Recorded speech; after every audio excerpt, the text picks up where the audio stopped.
আসসালামু আলাইকুম, সবাই কেমন আছেন? আমি আজকের এই ভিডিওটার ছোট ছোট ক্লিপ আপনাদের সাথে আগেই শেয়ার করেছি, তো চিন্তা করলাম একটু বড় ভিডিওটা শেয়ার করি। আশা করি আপনাদের কাছে ভালো লাগবে। আসলে পেজ যেহেতু ওপেন করেছি, তো ছোট ছোট ক্লিপ বা ছোট ছোট মুহূর্তগুলো ভিডিওগুলো শেয়ার করতে ভালো লাগে, এবং আমার মনে হয় যে একটু স্মৃতি হিসাবেও থেকে গেল যে আমরা কি করেছি বা কিভাবে সময়গুলো কেটেছে।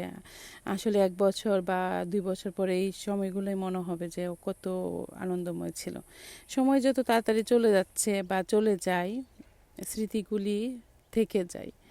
সুখ বলেন, কষ্ট বলেন, সবই এর মধ্যে থেকে যায়। তো এখানে বাচ্চারা খেলা করছিল, ওরা একবার মোবাইল দেখে একবার খেলা করে। এখানে হলো আমার বিয়ের বাচ্চা, আমার ছেলে মাশাল্লাহ, আর আমার ভাইয়ের ছেলে, ওরা তিনজন মাশাল্লাহ একসাথে খেলা করছিল। ওরা তিনজন একই ক্লাসে পড়ে।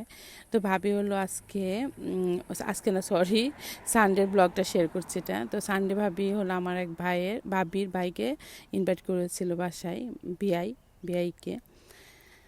তো আসলে বিয়ের কথা বলতে গিয়ে আমার ভাবির কথা মনে হয়ে গিয়েছে। আমার ভাবি হলো কয়েকদিন হয়েছে আমাদেরকে ছেড়ে চলে গিয়েছেন। ভাবিকে আল্লাহ জান্নাতবাসী করেন। অনেক মিস করি ভাবিকে, কারণ একসাথে চলা, একসাথে ঘোরাফেরা, আর আমরা সবসময় সব একসাথে চিন্তা করে একসাথে আমরা একটা প্রোগ্রাম করতাম, এভাবেই চলতাম আমরা। আল্লাহর আসলে দুনিয়াতে কেউ আমরা বেঁচে থাকবো না, সবারই চলে যেতে হবে যার যে সময়ে। তারপর অনেক খারাপ লাগে এটাই। আসলে জীবন সময় চলে যায়, কারোর জন্যই অপেক্ষা করে না। আর চলতেও হয় জীবন, বাস্তবতা এটাই যে বেঁচে থাকতে হলে আপনার চলতেও হবে, কিছু করা থাকবে। আর এভাবেই চলে যায় আসলে সব কিছু। তো এই যে আলবিন আর নাতনি এখানে বারান্দায় ওরা ইয়ে করছে, আর এই যে ভাবির ভাই এবং ভাবি, বিয়ে এবং বিয়ের ওয়াইফ, ওনারা চলে আসছেন। আমার ভাইও এখানে, সবাই। তো আমার ভাইও আসছেন 2 বাচ্চা নিয়ে, আর ভাবি, ওনারা এই যে ভাবির ভাবি উনি। তো এই যে খাওয়া দাওয়া, যে বললাম না সব কিছু মাঝে জীবনের মতো চলে যায়। তো ভাবির সবাই বলছিল চলে একটু লেট হয়েছিল, যেহেতু সবাই একসাথে সাথে সাথে খাবার নিয়ে নিয়েছিল, খাবার খাওয়ার জন্য বসে গিয়েছিল আর কি।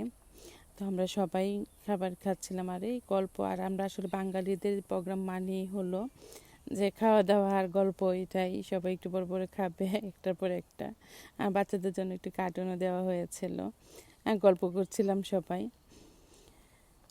তারপর ওই যে বললাম না, ভাবির কথাই সবাই একটু বড় পরে মনে করছিল যে আজকে ভাবি থাকলেও অনেক ভালো লাগতো, মানে একদম ফুল মনে হতো সবার।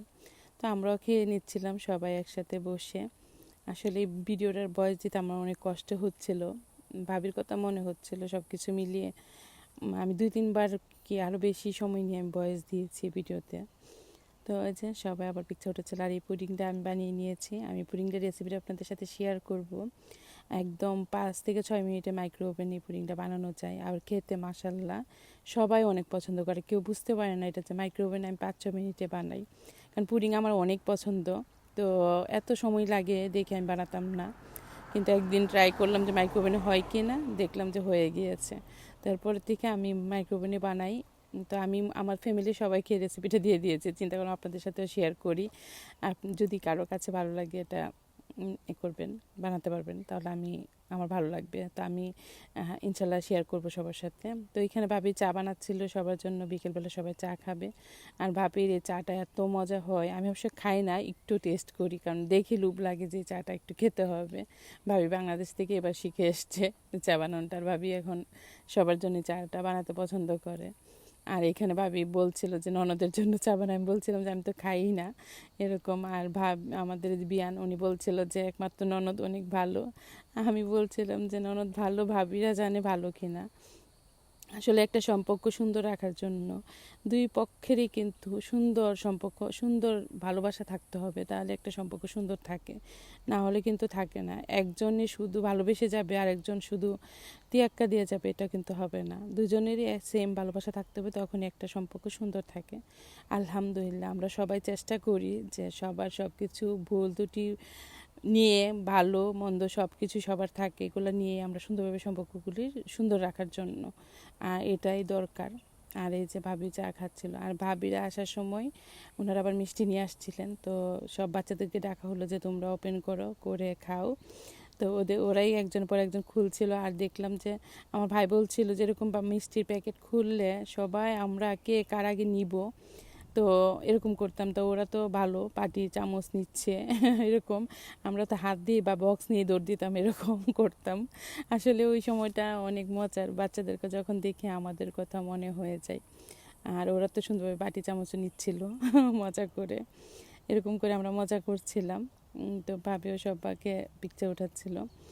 আর মিষ্টিগুলো খেতে মাসাল্লাহ ভালো লেগেছিলো। তো সবাই সন্ধ্যা হয়ে যাচ্ছিল, বিকেল হয়ে গেছে যেহেতু দুপুরবেলার দাওয়াত ছিল, তাই সবাই চলে আসছিলাম বাসায়।